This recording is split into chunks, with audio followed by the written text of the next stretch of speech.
pure superego. Ego represents a basic instinct of desire.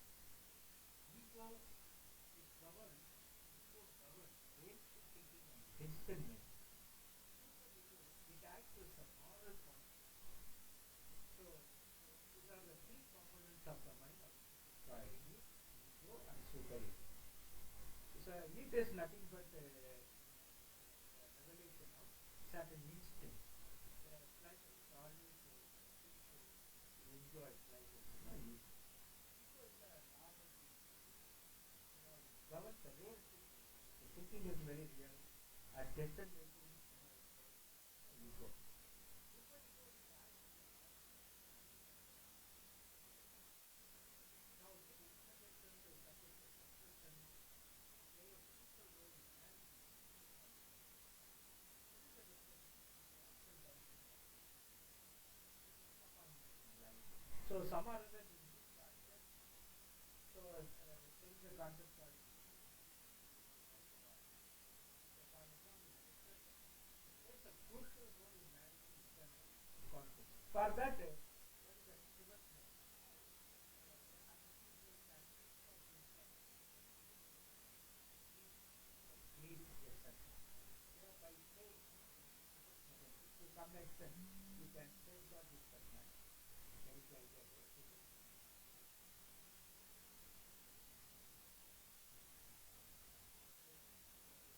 Serious. Now, trait theory, what do you mean by trait theory? It focuses on identifying personality traits. Traits are basic characteristics that influence behavior. So, trait theory focuses on identifying and measuring specific personality traits. There is a concept called the Big Five personality model. The Big Five personality model includes openness, conscientiousness, extroversion, and extroversion and agreeableness. Finally, there are five personality models. Big Five personality models. All five are openness, conscientiousness, extroversion, and agreeableness. Finally, neuroticism. Now let's talk about three major personality traits. First, openness and conscientiousness. Who are the key proponents of this theory? Abraham Maslow. He introduced a hierarchy of needs, culminating in self-actualization.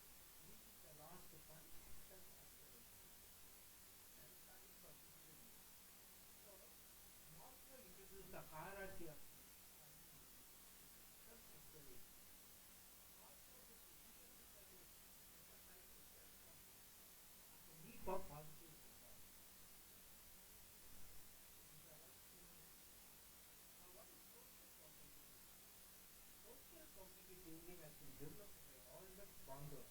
This theory highlights the role of social experiences and cognitive skills. What are the key components of social cognitive theory? There is a reciprocal determinants. Behavior, personal factors, and environment interact and influence each other. Reciprocal determinants.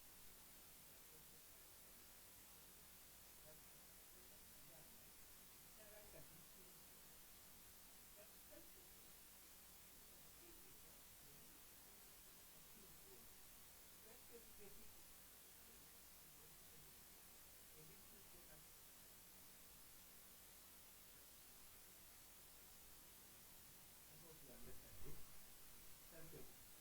In the social cognitive, two factors: reciprocal determinism and social efficacy. This is given by behavior, personal factors, environment, interact and influence each other. Reciprocal determinism is social cognitive. Self-efficacy is ability to achieve goals. Then there is a biological theory of personality. Biological theory suggests that genetic and biological causes significantly influence the personality traits. Factors such as brain structures, hormones, and inherited traits play a role. The behavioral theory associated with B.F. Skinner, it focuses on learned behaviors shaped by rewards and punishments. Behavioral personality is seen as a result of conditioning and environment. What is the applications of personality theory? Education. In education we are studying. Understanding personality helps people create learning environment. Then therapy. It guides the treatment approaches. Personality theory guides treatment approaches such as the cognitive behavioral later on we will be studying SLET. Then workplace. It uses personality assessment in hiring and training.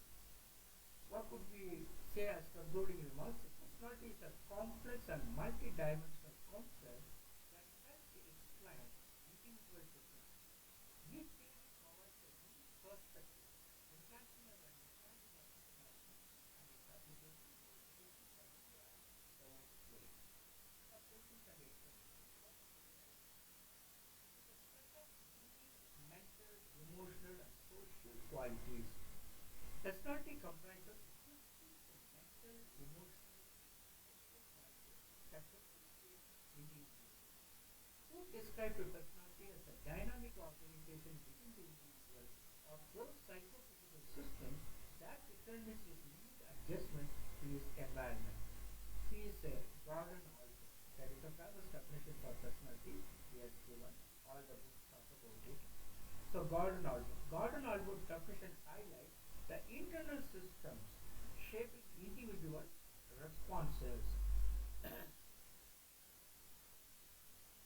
Which theory focuses on unconscious drives and early childhood experiences. It is psychoanalytic theory. Freud's psychoanalytic theory emphasizes the unconscious mind and childhood's influence. What are the three components of the mind according to Freud? Id, ego, superego. Freud's model includes the id, in other words, instinct, ego, realism, realism. Superego, it is morality, do's and don'ts, that morality. So Freud's model includes the id, instincts, that is why it seeks pleasures, ego, most pleasurable. Ego, realistic, right or wrong, realistic. Superego is the big brother attitude. Superego. So these are the three components of the mind according to Freud. Which theory identifies specific measurable traits of personality?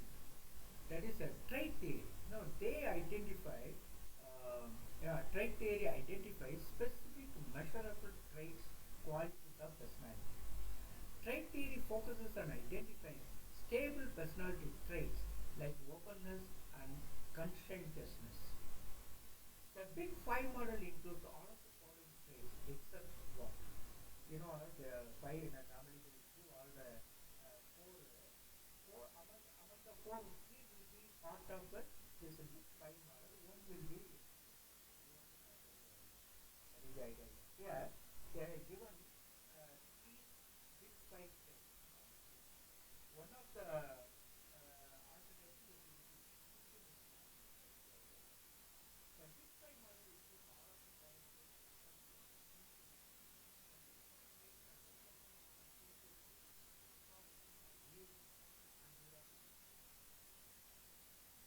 Who introduced the hierarchy of needs? Abraham Maslow. What is hierarchy? It's a hierarchy of self-acceptance. What is positivity? It emphasizes the effectiveness of personality development. That is self-concept and positive reward. Roses highlighted the importance of self-concept and acceptance from others. Who proposed the concept of reciprocal determinism? He is Albert Bandura. The Bandura's concept describes the interaction between behavior, personal factors and environment, give and take type of. You want to interact, and out of the interactions you get something else. That's called a reciprocal determinism. So Albert Bandura. Which theory suggests that personality is shaped by genetics and environment? That is a biological theory.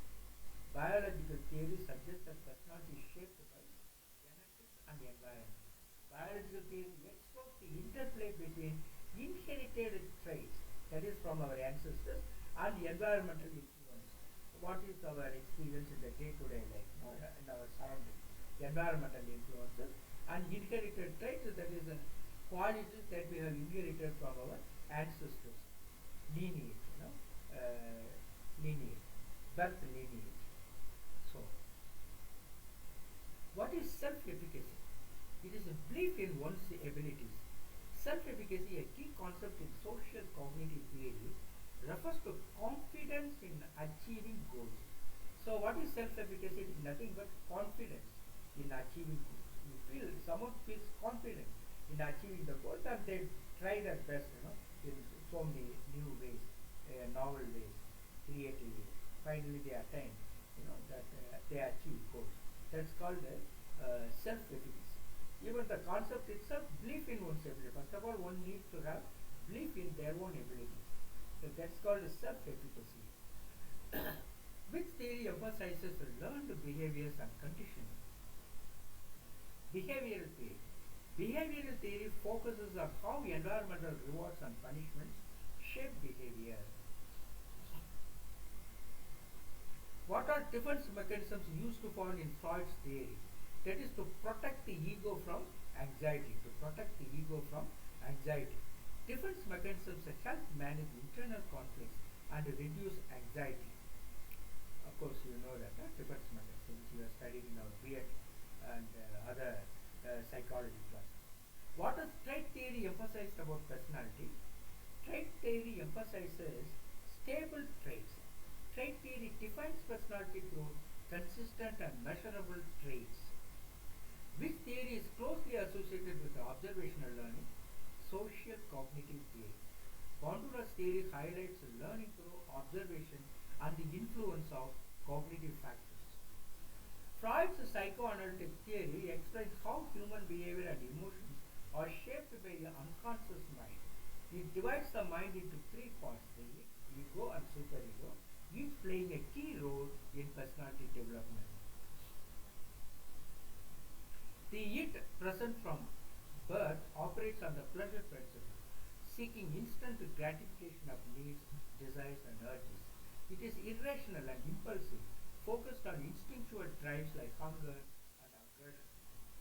The ego develops as a person grows, learning to navigate reality and satisfy the its desires in socially acceptable ways. Operating on the reality principle, it mediates between the it and the external world. The superego emerges later in childhood, shaped by societal norms and parental influence.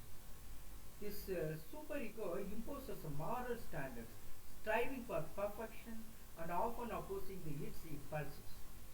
Freud viewed personality as a result of interactions among the id, ego and superego. Conflicts between them can lead to anxiety, managed by the ego through defense mechanisms. These include repression, pushing troubling thoughts away from the mind; denial, refusing reality. For example, someone is having the test to show that someone is having sugar problem, but he refuses. So far I was all right, I was normal, I didn't have any such thing. The readings, are overrated, something like that. So denial, refusing reality. Projection, attributing one's feelings to others, projection. And displacement, redirecting emotions. Freud also proposed the stages of psychosexual development. What is stage? Birth to 1 year.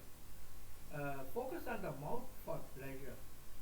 Fixation here can lead to habits like smoking. Fixation, especially toilet training, any problem there, it can lead to habits like smoking later on in the adulthood. So that is the water state. Then focus on the mouth for pleasure. Then anal state, pleasure from bladder and bowel control. Anal state. Fixation may result in overly rigid and disorganized traits. That is what I said in the beginning. Pleasure from bladder and bowel control may lead to problems later on in their adult life. That's called a fixation. Phallic state. There should be focus on physical differences between sexes, including the Oedipus complex, that is phallic stage, 3 to 6 years. Latency stage, 6, up to puberty, 6 to up to 11 or 12 years. Suppression of sexual interest, focus on hobbies and friendships. So, yeah, this is the thing. Freud proposed the stages of psychosexual development. The oral stage focus on the mouth for pleasure. Fixation here can lead to habits like smoking. Anal stage pleasure from bladder and power. It should be easy. They should enjoy. Going for toilet. If anything happens, somebody threatens them, and because of that something happens in their bowel control, there will be a problem later on in their adult life. Anal stage. Then phallic stage focus on physical differences between sexes, including Oedipus complex. There is a electra complex, Oedipus complex. Oedipus complex, sons, getting attached to the mothers, Oedipus complex. Latency stage, suppression of sexual interest, focus on hobbies or friendships necessary. Then genital stage, adolescence onward is a problem. Development of mature sexual relationships. If they are not taught, then they are misled, and they are getting into a lot of confusions with regard to the sexual thoughts, all these things. So the genital stage is very important. They should be given sex education through some indirect manner or direct manner. But in our country, in our classes, we cannot give it. It's prohibited. But somehow or other we have to, the teachers need to give certain amount of sex education to them, so that they have mature sexual relationships later on in their life. Unresolved conflicts during these stages can cause a fixation, affecting personality in adulthood. Freud's ideas, while influential, face criticism for the limited scientific basis and emphasis on childhood and unconscious desires. Despite this, his concepts like the unconscious mind and defense mechanisms remain integral to psychology. Even now it is relevant. Let us have some key questions and explanations. Which part of the personality operates on the pleasure principle, that is need? The eater seeks immediate gratification of desires without considering consequences. Which component mediates between the id and the external world, that is ego? The ego balances the id's desires with reality, adhering to the reality principle, that is ego. Honesty, sincerity often comes there. What is the primary function of the superego? To impose moral standards. The superego guides the ego to make ethical decisions. The primary function of the superego is that to impose moral standards. Do and don't do, something like that. Even a 5-year-old child can be directing 2-year-old child like this, a big brother attitude. The superego guides the ego to make ethical decisions on somebody. What mechanism involves redirecting emotion to a safer object? Redirecting emotion to a safer object, that is displacement. Displacement shifts emotions from a threatening object to a less threatening one. Displacement. Somebody is angry on someone, and they show the anger to the student. The students cannot rebel against the teacher. That way it becomes a less threatening one. So displacement shifts the emotions, the angry emotions, from a threatening object to a less threatening one. As I said, somebody gets a severe scolding, terrible scolding from the wife, and with that the teacher comes to the class, and then he is still angry with the wife, and then he shows that anger to the student. The students cannot rebel or cannot revolt against the teacher.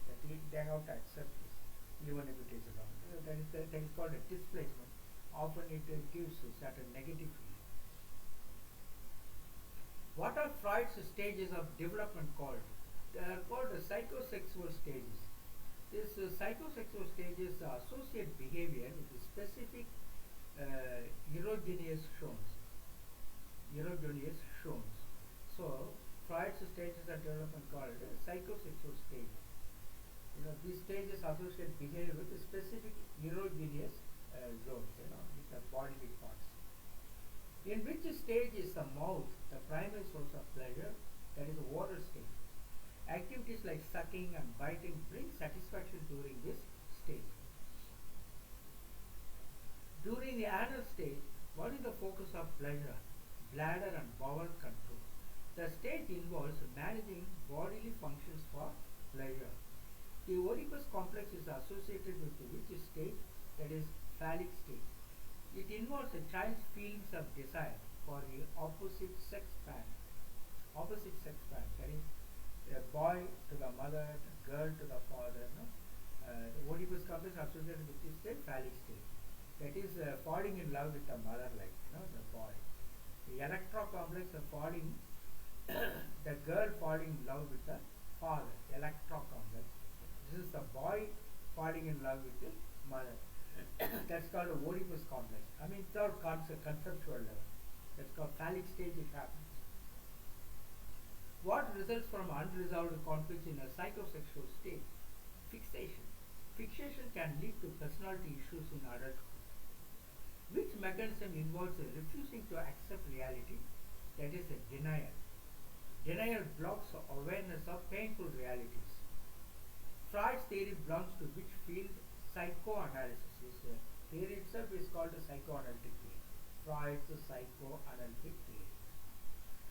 It focuses on unconscious motivations and behavior. So this psychoanalytic theory of Freud focuses on unconscious motivations and behavior. Which part of personality is entirely unconscious or instinctual? That is id. The id houses basic drives and instincts. Which principle governs the ego? That is a reality principle. The ego finds a realistic ways to meet its demands. In which stage are sexual impulses dormant? That is, they are not obvious. They are not manifested.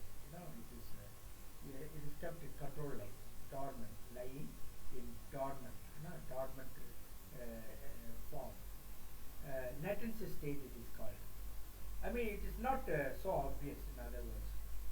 The latency stage. During this period, children focus on other activities. The sexual impulses are not so manifest at this stage. So they believe that the children are able to focus on so many other activities with other children without having this sexual impulse exploration. That is again. That's called a latency stage, especially 7 to 11 years. After 11 or 12 or 13, they may attain puberty. At that time, these sexual impulses begin to play, very actively. They won't be dormant at that time after puberty. So, which term refers to socially acceptable actions to satisfy impulses? Which term refers to socially acceptable action? That is called sublimation. Madai matram. Sublimation channels impulses into constructive behavior. Sublimation channels impulses, it changes the direction into constructive behaviors. Sublimation. Freud's psychoanalytic theory, let us give the summary of it. Freud's psychoanalytic theory explains how human behavior and emotions are shaped by the unconscious mind. It divides the mind into three parts: the id, ego, superego, id playing a key role in personality development. The id, present from birth, operates on the pleasure principle, seeking instant gratification of needs, desires and urges. It is irrational and impulsive, focused on instinctual drives like hunger and aggression. The ego develops as a person grows, learning to navigate reality and satisfy the its desires in socially acceptable ways. Operating on the reality principle, it mediates between the id and the external world. The superego emerges later in childhood, shaped by societal norms and parental influence. It imposes moral standards, striving for perfection and often opposing the its impulses. So the superego and the id, they are constantly opposing to each other. The superego doesn't accept the activities of the id. That is the idea here. Freud viewed personality as a result of interactions among the id, ego and superego. Conflicts between them can lead to anxiety managed by the ego through defense mechanisms. These include repression, pushing troubling thoughts away, denial, refusing reality, projection, attributing feelings to others, and displacement, redirecting emotion. Very sorry, this is repeated, I think. probably some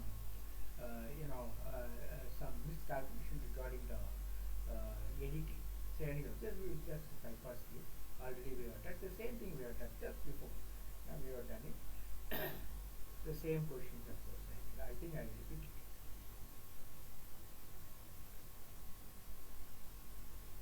Now we will go for Carl Rogers' theory of personality. Carl Rogers was a humanistic psychologist who developed a theory of personality centered on personal growth, self-acceptance, and fulfilling relationships. So Carl Rogers' theory of personality we are talking. Carl Rogers was a humanistic psychologist who developed a theory of personality centered on personal growth, self-acceptance, and fulfilling relationships. He emphasized the importance of the self, personal experience, and the human drive for positive growth. Rogers believed that people are inherently good and motivated to achieve their full potential. Now, what are the core concepts in his theory? Which theory? That is Carl Rogers' theory of personality. What are the core concepts? First one, self-concept. The self-concept is how individuals view themselves, encompassing their values, beliefs, and thoughts. A consistent self-concept aligned with the experiences and feelings is key to personal well-being. Constantly we must keep a good idea, good thought about ourselves, or good idea about ourselves. Consistent self-concept aligned with the experience and feelings is key to personal well-being. Ideal self versus actual self. Carl Rogers talks about ideal self and actual self.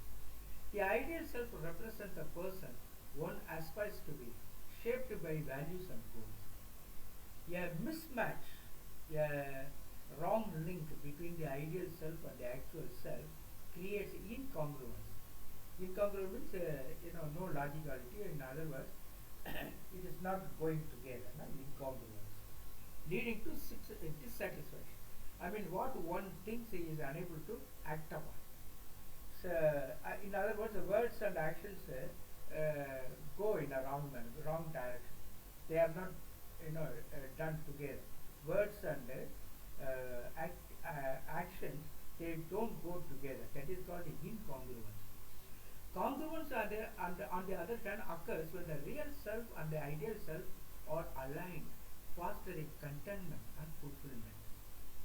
The third concept Carl Rogers talks about is positive regard. Rogers highlighted the need for acceptance, love, and approval, termed as positive regard. And he also talks about the unconditional positive regard. Loving and accepting others without conditions promote a positive self-concept and self-worth.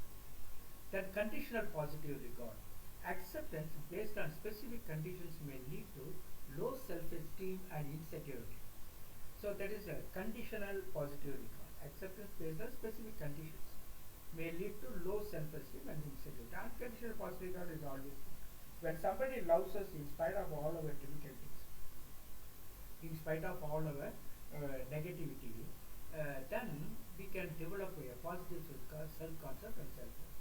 If people put some conditions, then it leads to only low self-esteem and insecurity.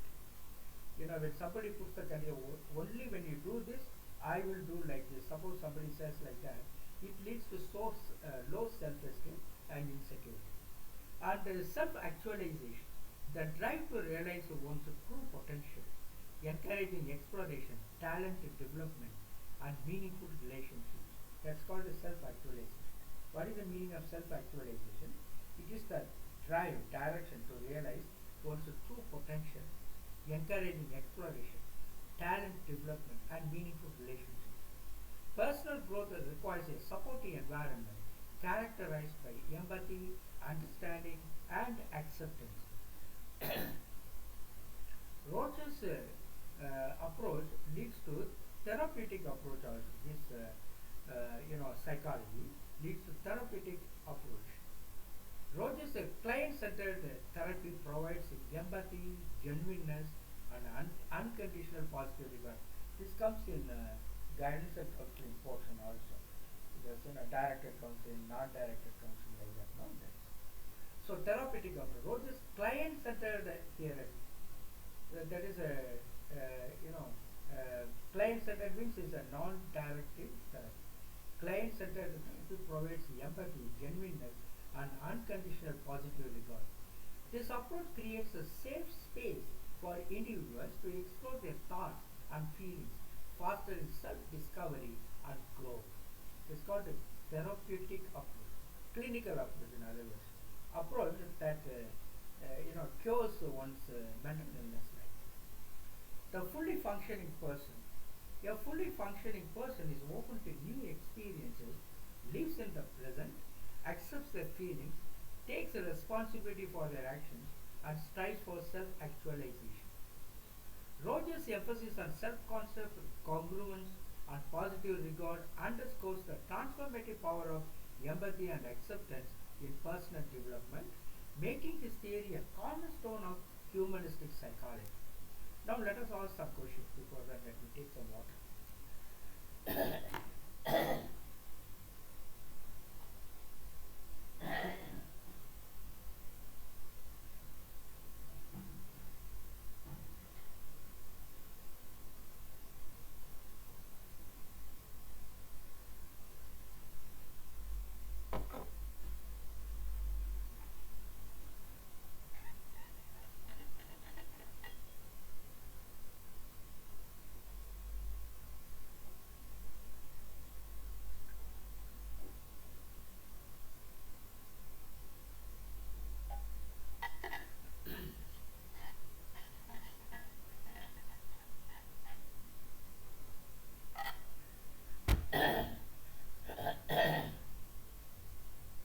Sorry.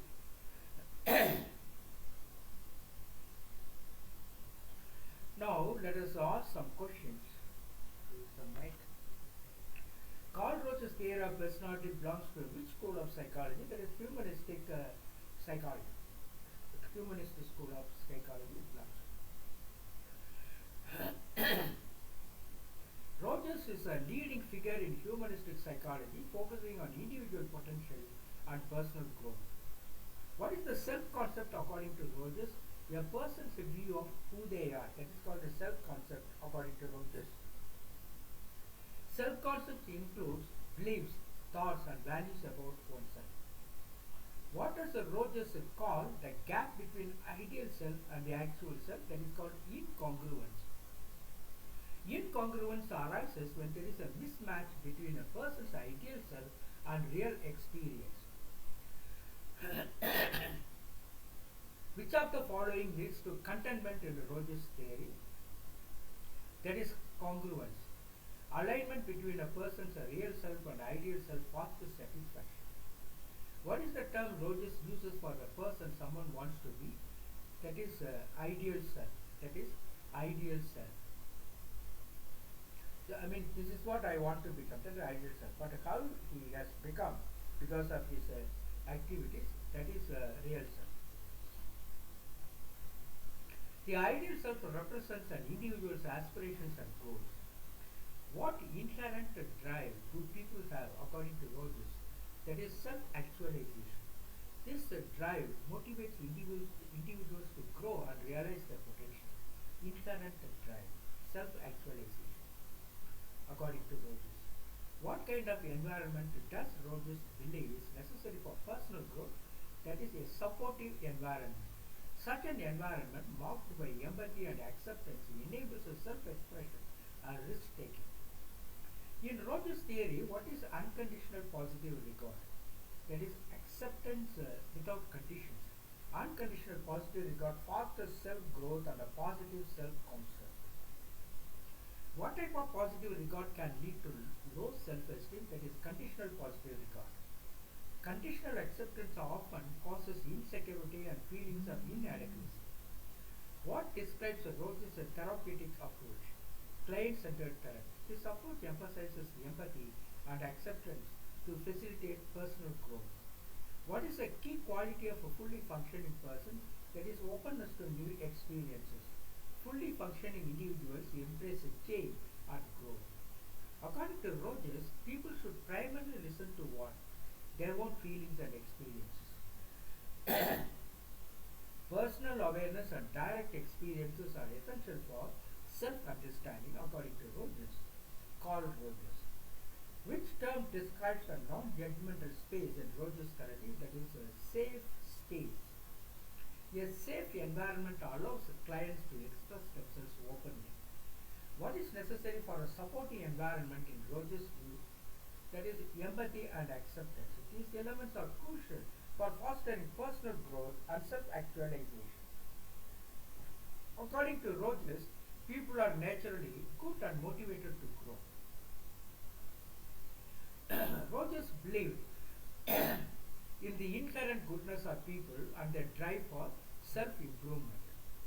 So this is about Carl Rogers, that is not psychoanalytic theory. This is psychology for positive regard, unconditional positive regard. Now let us talk about Gordon Allport theory of personality.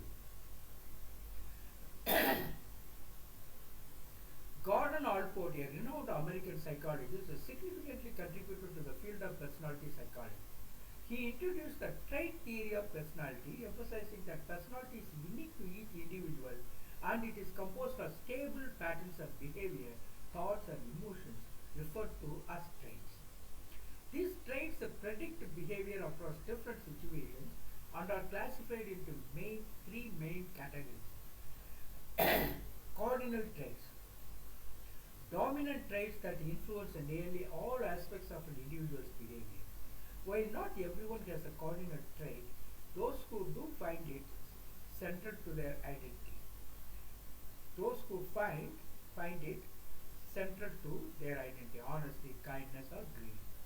They are cardinal traits, dominant traits that influence nearly all aspects of an individual's behavior.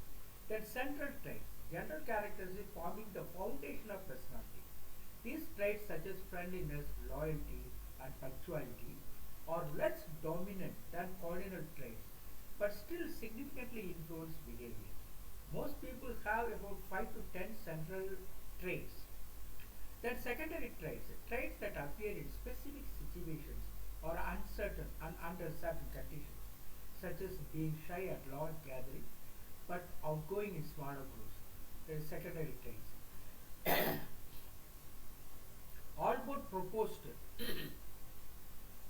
that traits could be measured by observing consistent patterns of behavior over time. He argued that personality develops through an interplay of biological and social factors and emphasized the conscious motivation in human behavior, countering Sigmund Freud's emphasis on the unconscious mind. What are the key concepts in Allport's theory? Proprium. There is a word called proprium. What is that called? Self. Proprium. Allport introduced this term to describe the process of self-growth and development. The proprium encompasses aspects like self-identity and self-esteem, contributing to purpose and direction in life. He believed that a strong sense of self is essential for a healthy personality. Then functional autonomy. This concept explains how behaviors initially motivated by specific goals can become independent over time. Functional autonomy. For example, studying to pass exams might evolve into studying for personal interest. That way, functional autonomy leads to the independent activity. Then, what is the impact of Allport's work? Allport's contributions laid the foundation for modern personality psychology, influencing areas such as personality assessment and the structured study of individual differences. His emphasis on growth, change, and conscious motivation continues to resonate in psychological education and research. Some of the questions we can analyze. What is Gordon Allport best known for in psychology? That is a trait theory of personality. Gordon Allport is best known for trait theory of personality. Allport's work focused on categorizing and understanding traits that define personality. What makes each person unique according to Allport? Their personality traits. Unique combination of traits shape individual personalities. What is a trait in Allport's theory? It is a stable pattern of behavior, thoughts and emotions. the stable pattern of behavior, thoughts, and what is called a trait in Allport's theory.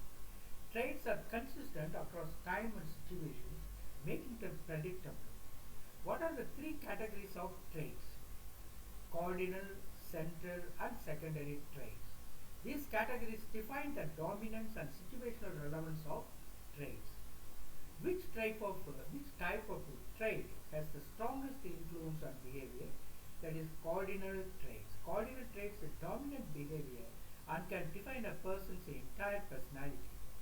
What is an example of a cardinal trait? That is kindness. Cardinal traits like kindness are strong and central to one's identity. How many central traits do most people have? About 5 to 10. These traits form the core of personality. 5 to 10 central traits they may have, like honesty, kindness, like that, cleanliness. Which type of trait only appears in specific situations? That is secondary traits. Secondary traits are context dependent and less visible. It's not visible. According to the situations, it comes up. Secondary traits are context dependent. How can traits be measured? That is observing behavior over time. Consistent observation reveals stable patterns. What shapes a personality according to Allport? Both biological and social factors. They shape personality according to Allport. Personality results from an interplay of innate and environmental influences.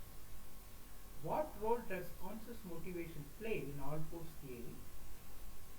That is conscious motivation guides behavior. Allport emphasizes conscious choices over unconscious forces.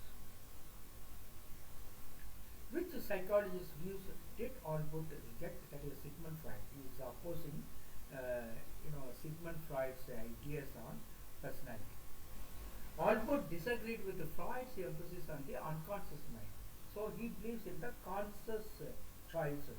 Allport. What term did Allport use for self-growth and development? It's called proprium. Proprium means self. That is our word we use.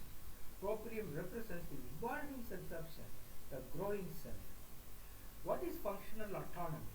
When behavior becomes independent of its original motives. What is functional autonomy? Behavior becomes independent of its original motive. In the beginning, it starts as a functional thing. It starts as a like or as a desire or something. Slowly, it becomes independent of its original motives. Functional autonomy. I mean, writing poems for competition, and then writing poems for one's own satisfaction. So that is the idea. Functional autonomy, is that. You are writing poems only for satisfying yourself. Of course, it satisfies others also, but primarily you write the poems only for your sense of satisfaction. So first you start with the competition, and it leads to your lifestyle. So that is called functional autonomy. Functional autonomy explains how habits persist even after motives change. What characterizes a healthy personality? A strong sense of self. A well-developed proprium leads to a purposeful and directed life. Now, I think we have finished with this, who is that? This, Allport trait theory of psychology, personality. Now we are going for Max Wertheimer's Gestalt theory of personality. Max Wertheimer, a founder of Gestalt psychology, proposed a theory emphasizing perception and thought as organized patterns of wholes. His ideas significantly impacted personality theory. So these are the core concepts of this theory. That is, the mind perceives the entire patterns. That is called Gestalt, I think Gestalt, rather than isolated thought. The mind perceives the entire patterns rather than isolated thoughts. Perception is influenced by organizing thoughts into meaningful wholes, such as seeing a face as a unified entity. The mind seeks simplicity and clarity in perception, affecting self and world views. Gestalt principles like similarity, continuity, and closure explain natural grouping tendencies. Personality is a holistic structure, not a sum of individual traits.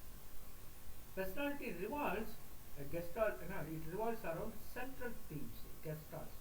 Personality revolves around central themes, gestalts that provide coherence, logicality. Personality formation involves interpreting and organizing experiences meaningfully. People naturally seek balance and unity in their lives and personalities. Mental health reflects a unified and coherent self-perception. Disruptions in unity leads to psychological issues like inner conflicts. Understanding personality requires examining the whole person, including goals and values. Gestalt psychology's holistic view extends to education, therapy, and social behavior. Personal growth involves seeing oneself as an integrated whole. These are all the principles of Gestalt psychology. Emphasis on present awareness has influenced mindfulness and Gestalt therapy. People actively shape their identity and reality through perception and thought organization. This is what Gestalt theory have as principles, as its principles.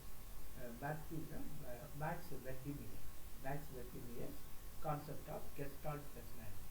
Let us ask some questions. What is the main focus of Max Wertheimer's Gestalt psychology?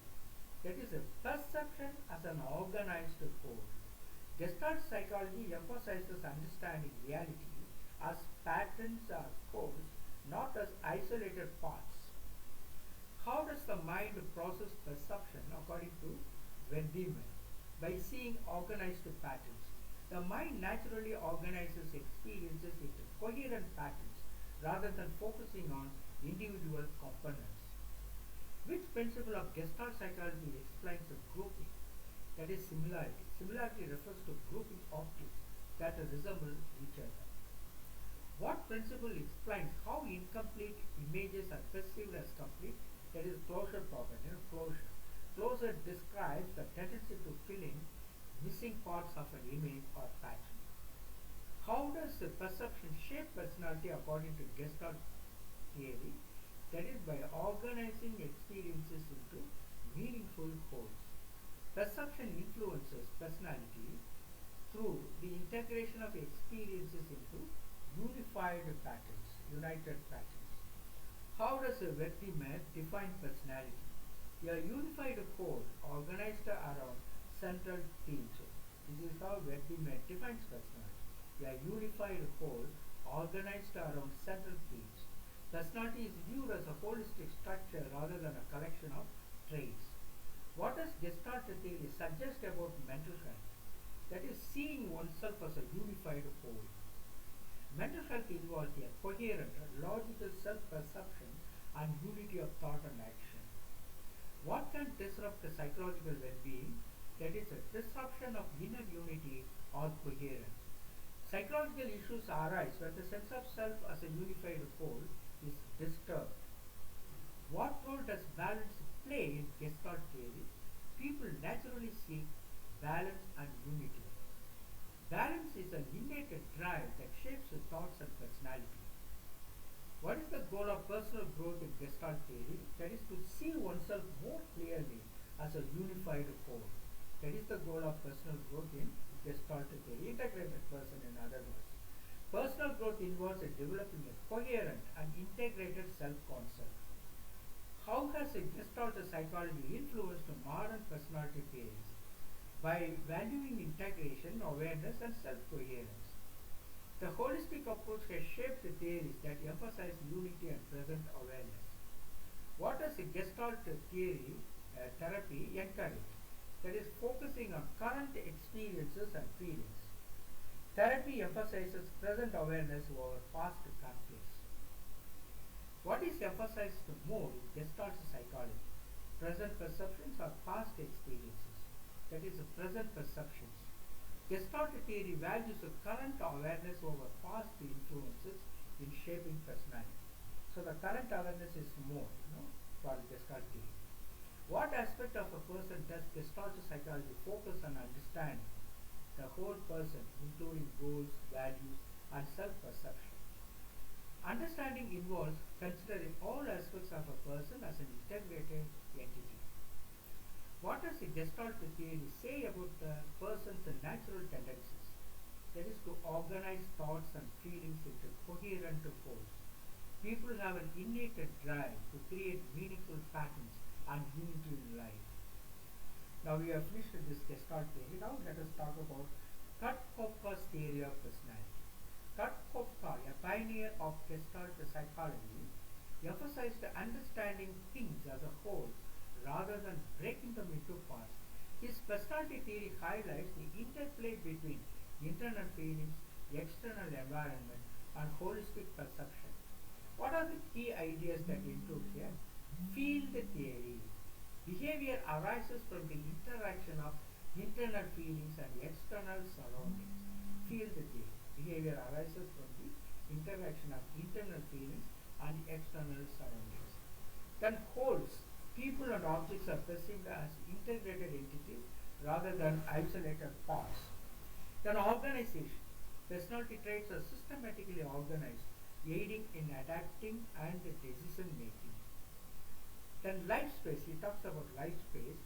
A person's behavior is shaped by their evolving total environment, including both physical surroundings and inner experiences. He talks about phenomenology. There is a concept called phenomenology, according to this Kurt Kopka. Understanding personality requires analyzing how individuals perceive and experience the world. Phenomenology. Then insight. Self-awareness is vital for understanding behavior and fostering growth. Then social interaction. Relationships play a central role in shaping personality. In summary, Kopka's theory portrays personality as a dynamic, evolving through experience, social interactions, and individual perception. Let us talk about it again because such questions are very essential. The key concepts of this Kurt Kopka's theory of personality are the following. Field theory. What is field theory? Behavior arises from the interaction of internal feelings and external surroundings. That is called field theory. Then he talks about wholes. People and objects are perceived as integrated entities rather than isolated parts. Then organization. Personality traits are systematically organized, aiding in adapting and decision making. Life space. A person's behavior is shaped by the evolving total environment, including both physical surroundings and inner experiences. Phenomenology. Understanding personality requires analyzing how individuals perceive and experience the world. Then he talks about insight. Self-awareness is vital for understanding behavior or fostering growth. Then social interaction.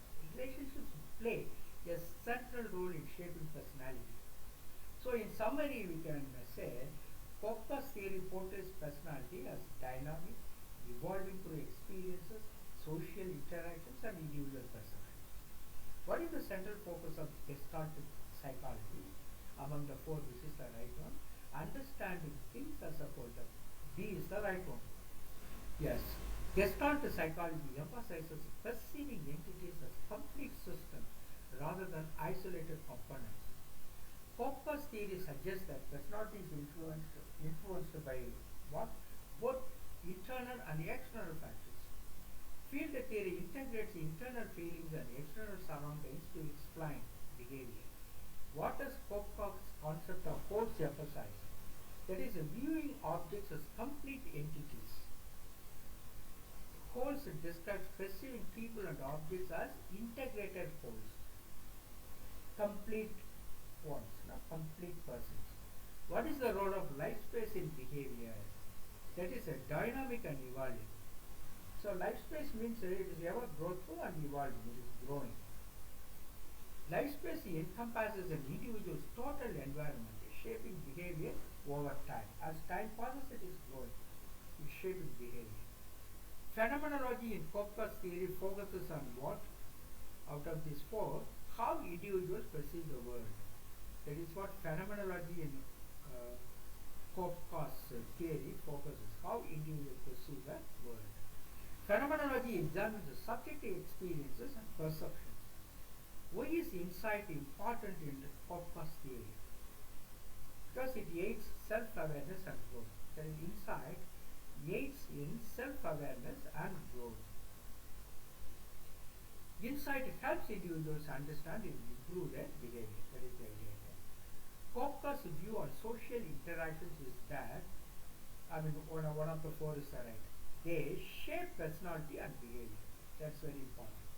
So, Kafka's view on social interaction is that they shape personality and behavior. Social interactions are integral to forming personality. According to Kafka, personality is what? Evolving through experiences. Kafka viewed personality as dynamic and shaped by life experiences.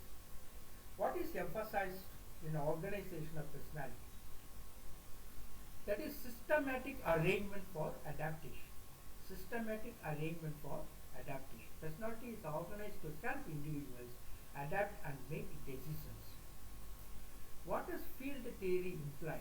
That is internal and environmental factors. What does field theory imply? They imply internal and environmental factors. Field theory highlights the interaction between feelings and surroundings. How does a life space affect behavior? That is, it evolves with new experiences. So how does a life space affect behavior? Behavior evolves with new experiences as time goes by. That is, life space is called. It is called. Life space dynamically changes, influencing behavior. What does the term host mean in Gestalt psychology? Among the four, which is the right one, that is integrated perception of entities. It emphasizes seeing people or objects as cohesive wholes, integrated wholes, as logically connected person or cohesive person, whole person's life. So that is integrated perception of entities. What is central to understanding personality according to Kafka? Among the four, interaction with the environment. Personality is understood in the context of environmental interactions. Kafka's theory views personality as what? Shaped by dynamic factors. Personality evolves based on ongoing experiences and interactions. What is the importance of insight in Kafka's personality theory? Among the four, which is the right one, self-awareness of behavior. Insight helps individuals understand and refine their behavior. So this is very important. Now let us go for the last area in the first part of Unit 3, that is Part A, mental health, an essential part of well-being. Mental health is a key part of a person's overall well-being, encompassing emotional, psychological, and social dimensions. It influences how individuals think, feel, and behave in various situations, playing a significant role in handling stress, building relationships, and making decisions. Yes. Now, mental health is vital for everyone. It's very important, irrespective of age, gender, or background, similar to the importance of physical health. Mental health problems are common and it can affect anyone. These problems range from feelings of sadness to or stress, to severe pathological conditions like depression, anxiety disorders, and schizophrenia. Very, it's a psychological help is needed for such people. Recognizing when someone may be struggling is the first step in managing mental health, which can often be treated and managed effectively with the right support and care. Various factors contribute to mental health problems, including genetics, brain chemistry, life experiences, and family history. For example, individuals who experience a trauma or have a family history of mental illness may be at higher risk. Environmental factors, stress levels, and lifestyle choices also play a significant role in mental well-being. Good mental health is not merely the absence of mental illness, it reflects how a person feels about themselves, relates to others, and handles life challenges. It helps individuals cope with stress, work productively, and contribute to their communities. Challenges or adverse situations do not negate good mental health. Of course, it is a challenge and then it is overcome. So, all these are important ideas on mental health. In many cultures, discussing mental health is often stigmatized, deterring, fearing individuals from seeking help. Breaking this silence is essential. Awareness and education can help reduce stigma, encouraging people to seek professional help, including therapy, counseling, and medication. Talking with mental health professionals can provide insights and foster healing. Self-care is a cornerstone of good mental health. It involves reducing stress, managing emotions, and improving overall well-being. Regular exercise, balanced nutrition, sufficient sleep, and nurturing relationships significantly enhance mental health. Engaging in relaxing and joyful activities is equally important. Social support is critical in maintaining mental health. Sharing feelings with trusted individuals provides comfort and a sense of belonging. Support groups, friends, and family can make coping with challenges easier and less isolating. Building a positive network can enhance confidence and resilience. During crisis or high stress periods, professional help becomes even more crucial. Events such as a loss, illness, or major life changes can be overwhelming. Therapy, counseling, and support groups are effective tools to navigate such times.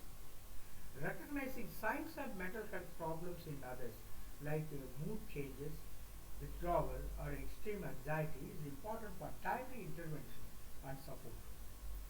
Mental health is a lifelong journey requiring ongoing attention. Just as physical health benefits from regular checkups, mental health requires a consistent care and monitoring. Societal prioritization of mental health and fostering environments where seeking help is normalized are vital for overall well-being. In conclusion, we can say mental health is integral to human life. Prioritizing mental health care through self-care, support, and awareness ensures better well-being for all. Now, of course, I think I am repeating it. Very sorry. Yeah, something else I have to edit it before giving it in a PDF file. Yes. Now, some questions we can ask. In conclusion, mental health is integral to human life. Prioritizing mental health care through self-care, support, and awareness ensures better well-being for all. What is the key aspect of a person's overall well-being? That is mental health. Okay, mental health is a key aspect of a person's overall well-being. Mental health is crucial for overall well-being, impacting emotional, psychological, and social dimensions. Mental health affects how individuals think, feel, and behave. All three things it affects. Mental health affects how individuals think, feel, and behave. Mental health influences cognition, emotions, and behaviors. What can mental health problems range from? They range from sadness to sadness or stress to schizophrenia. Mental health issues vary from common stress to severe conditions like schizophrenia. What is the first step in managing mental health? What is the first step in managing mental health? That is recognizing when someone may be struggling. Early recognition of mental health issues is crucial for effective management. Recognizing when someone may be struggling, that is the very important aspect in mental health. That is, what is the first step in managing mental health? That is, recognizing when someone may be struggling. Early recognition of mental health issues is crucial for effective management. Which of the following is not a factor affecting mental health? That is eye color. Mental health is influenced by genetics, brain chemistry, and family history, not eye color. What does good mental health help individuals do?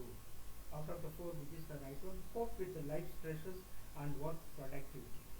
Good mental health enables effective stress management and productivity. Which of these can help reduce the stigma around mental health, raising awareness and education. Awareness and education encourage open discussions and reduce stigma. Which of the following is an example of effective mental health treatment? Out of the four, which is the right one? All of the above. All of the above is the example of effective mental health treatment. Therapy, meditation, talking with friends, etc. Therapy, meditation, social support effectively manage mental health. What is an important factor in maintaining mental health? It is self-care. Self-care practices such as stress management are vital for mental health.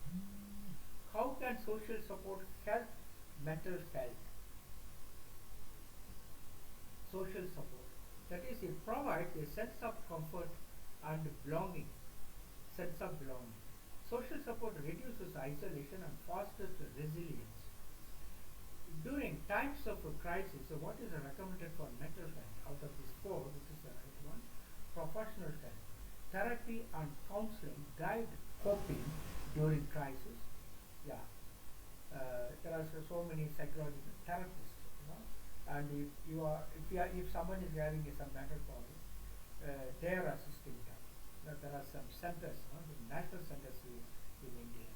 Therapy and counseling guide coping during crisis.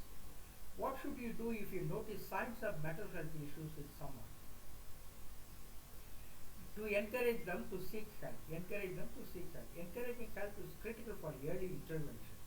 What is the common sign of mental health problems? That is withdrawal from social activity. That is a common sign of mental health problems. Social withdrawal is a key indicator of mental health struggles. What is the main purpose of mental hygiene?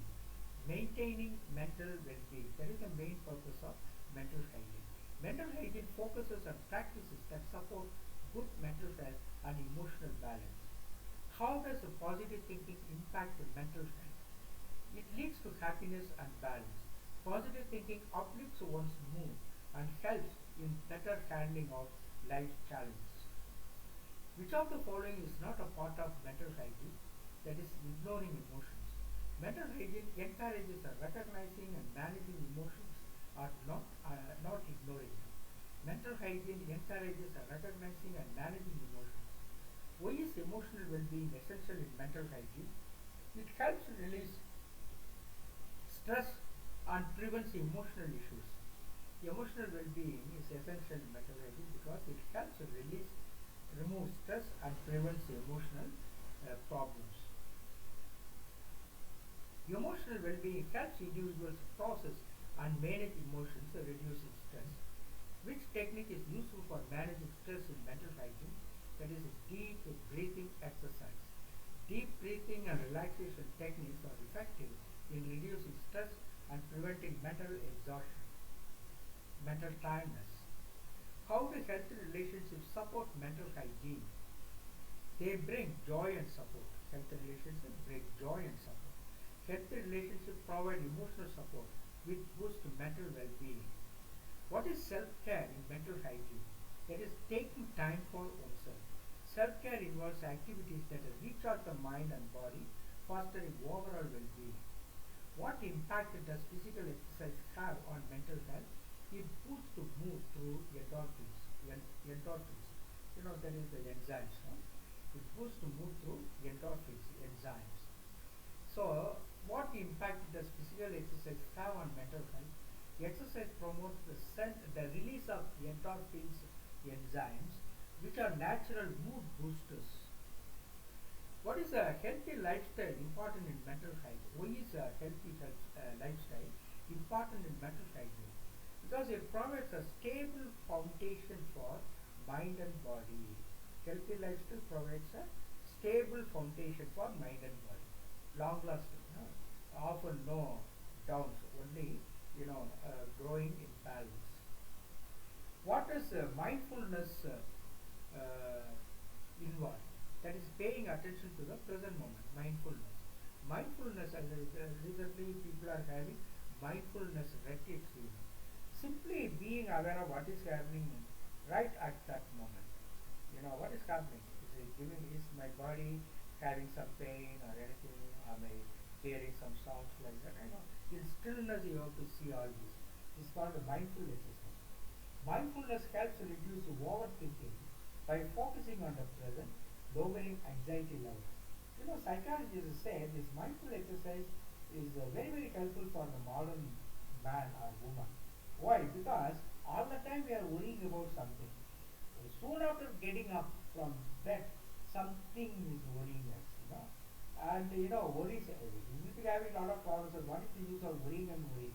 So this mindful exercise, that is, you just open your windows in the room and then see the sky, see the birds, how they give sounds, how they sing in praise of God, and see the sun, moon, like that. No?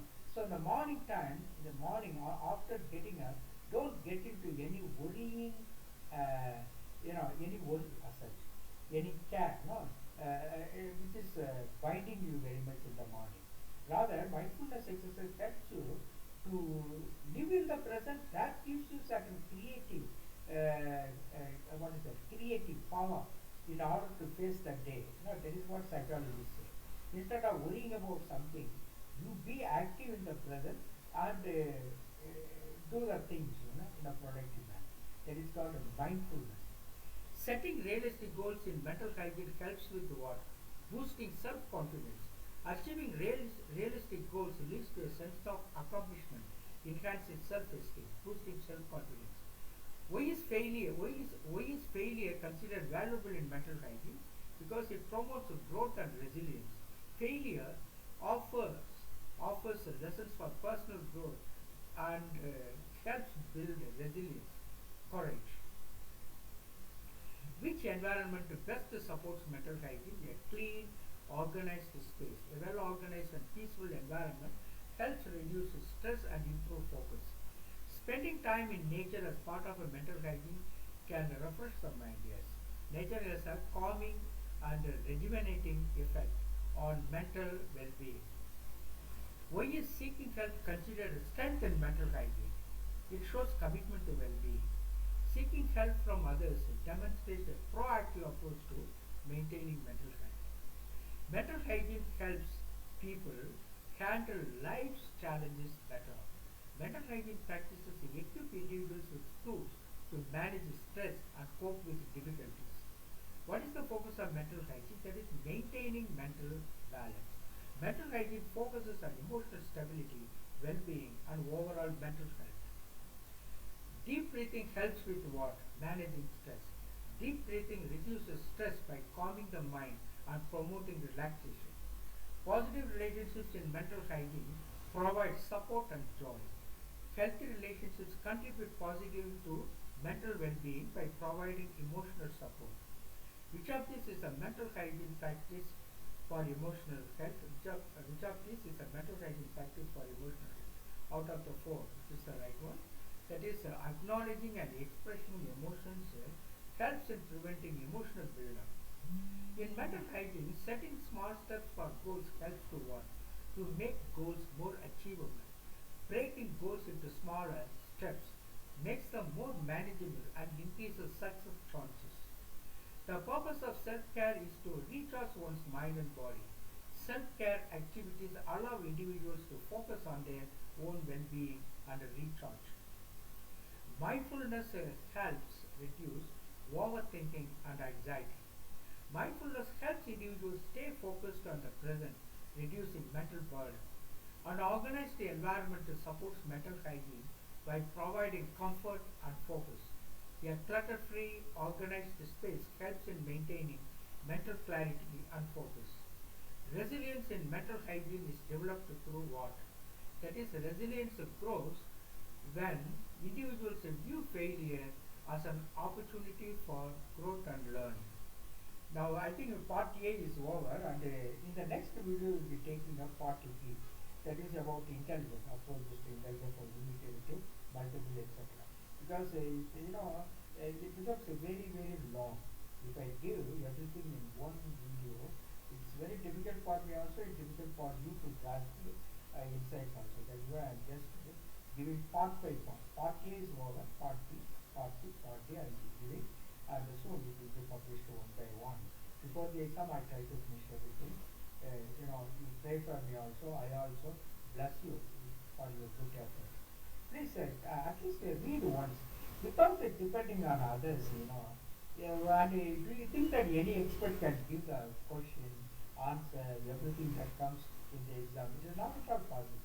That is why I am giving you everything.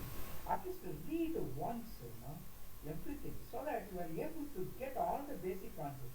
Once you get the basic answer, it is easy for you to answer any question, even if it is very difficult, the complicated question. Still, you know, you will be able to answer the question because you know the basic facts on each topic. So that is why I request you. It is not for compelling you to read everything. No, that's not my point. My point is that, you know, read all the basic concepts and try to understand, and this will help you to crack next so easily. So I am not discouraged. Don't have any tension. You know, take one aspect and then do it nicely, in my opinion. And then wasting time by going here and there, and then, you know, it may not be a constructive. Because, you know, I don't think that any expert for that matter, including myself, can give adequate and complete rendering of a NET exam. You know, because the questions are simply coming from anywhere, of course, based on the basic concepts. So the idea is, you know, to go through everything in each unit, and then, you know, have confidence. If you are able to do that, well and good. God bless you abundantly. Thank you very much. Let us meet in other video lectures.